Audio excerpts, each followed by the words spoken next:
font, so I don't have to wear my glasses. I wanted to take a few moments to thank everyone for coming today and helping me to celebrate this special occasion. This day is both emotional and difficult for me.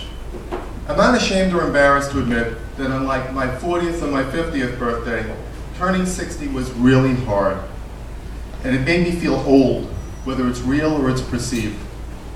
It makes one reflect on events in your life and the fact that you have been around 60 years, with the equivalent to 6 decades.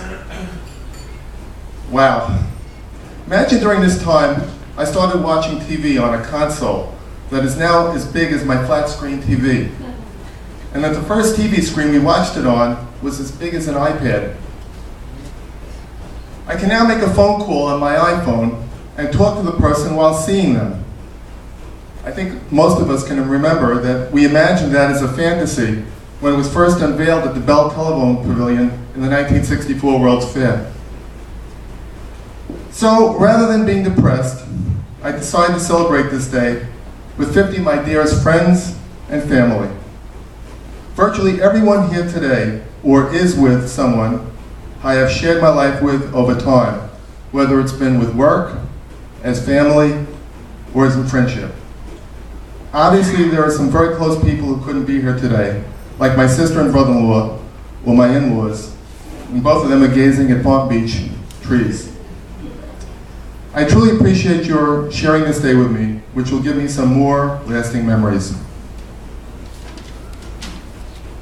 I just want to take a single moment and obviously recognize two of the most important people in my life. There's obviously my son Jordan, who for 28 years has been a constant source of pride and joy. I truly have been blessed because he's my friend, my companion, and my own personal sports authority. Of course, there have been times over the past 28 years when he's made the few hairs I have left on my head fall out. But I wouldn't trade anything for the relationship we have. I love him to pieces and often look at him as an amazement as one of my life's greatest accomplishments.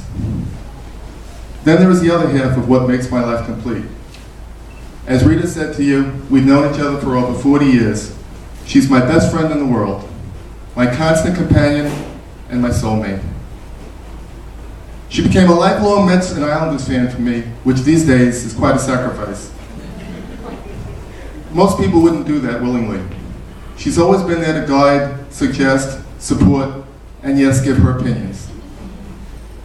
And I love her more than any words could ever say. My hope is that we could dance together at my 90th birthday. I call her my love of life and cannot imagine sharing it with anyone else. I think that's enough reflection and speeches for today. Let's get back to partying.